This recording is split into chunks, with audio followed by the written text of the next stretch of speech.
My name is Noor El Nabulsi. I'm Executive Director of Village Hydroponics. We are Vermont's first community-based shipping container farm operation, and we are growing a variety of mainstream and culturally important vegetables inside of a shipping container hydroponically. We started this alongside our sibling project, the People's Farmstand, which is a mutual aid initiative that provides produce to our more underserved New American immigrant community members with culturally relevant produce in the growing season. We are traditional soil farmers. And the idea first came because obviously in Vermont we have a shorter growing season, and a lot of these amazing mutual aid initiatives, produce-based initiatives that we have in the community are cut short due to that. So we wanted to be able to continue to show up for our community members in a way that we know how to show love through vegetables by continuing to do that even in the winter throughout the whole year, and we wanted to give it a go with hydroponics. Yeah, so we grow a variety of leafy greens for our mutual aid distributions. It's a lot of East African, Nepali, East Asian crops such as Nepali mustard greens, different kinds of bok choy and tatsoi, amaranth greens that in Swahili is linga-linga or in Nepali is palangi. We also grow herbs such as cilantro, thyme, and basil. So we're trying to do a mix of, again, more mainstream familiar stuff and things that will connect with the families that we distribute to. I think the most surprising thing has been how much like actual farming it is. I have been a traditional soil farmer for almost a decade at this point. So when I started a hydroponics initiative, I was joking that I wouldn't be able to call it farming because it was going to be so easy. But plants are still living beings that are very subject to a variety of different conditions and can be unhappy just because they want to be unhappy. So it's kind of really nailing down all of the different intricacies that go into creating a crop plan and to creating a nutrient solution that is going to really provide an optimal environment for living things. And even though it is inside in an artificial environment, still trying to provide these things, you know, the best chance of success as possible, while providing food for our community in the winter is a pivotal part of what we're trying to do.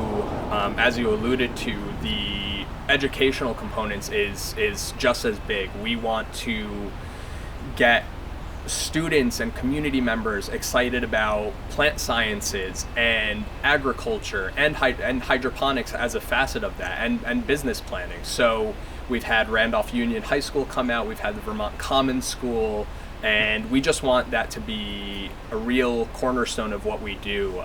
Again, we can tailor those workshops and those experiences based on what the students or what the adult learning workshops would want to see, because this is not just hydroponics, but again, it's really honing into plant sciences, plant nutrition, creating a crop plan, working on business planning, a sustainable nonprofit business plan. So again, yeah, that's the community workshop aspects, the educational components is a huge part of what we want to achieve as well. So far they've been super excited, and it's really inspiring to see, because I think that this generation more than any is, you know, facing the repercussions of what we and what past generations have left them with, of these terrible climate disasters and really scary things. So they are eager and excited to learn about, you know, how are they going to feed themselves and each other in an ever-changing world. So I think that they're really keen to just innovate and try new things and explore new options.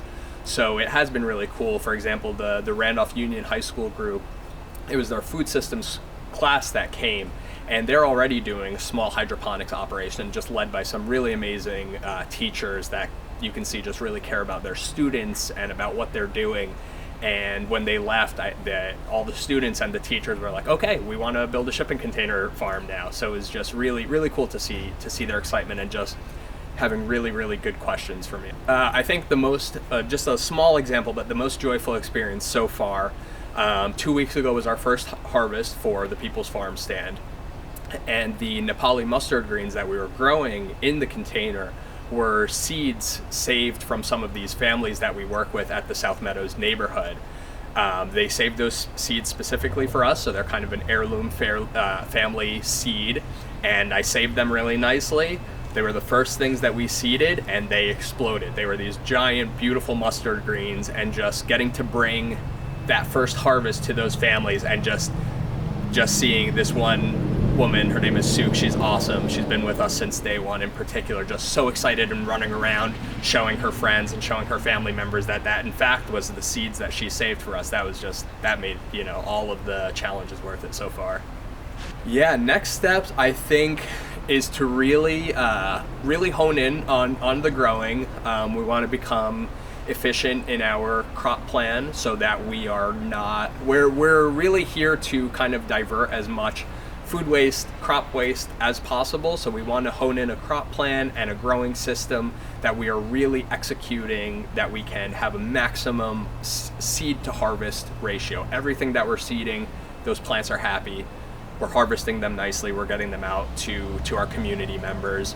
I also forgot about your earlier question. I think we're shooting for about 80 to 85% of what we harvest in the container will be for free mutual aid shares for the community, and we do want to sell about 20% so that we have a little financial viability and self-sufficiency. But anyway, so yeah, next steps will be honing in on our plant execution and also just spreading the word throughout Vermont that we are here. We have an open door learning policy. We want to have school groups, other entrepreneurs and innovators come out. We are more than happy to share everything that we've done.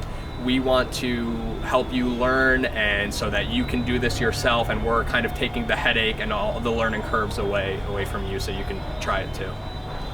Yeah, so we're on Instagram at Village Hydroponics, or you can email us at villagehydroponics@gmail.com, or you can find us on our website, villagehydroponics.com, where you can find a link to donate there as well. But yeah, follow us, reach out, and yeah, let's connect.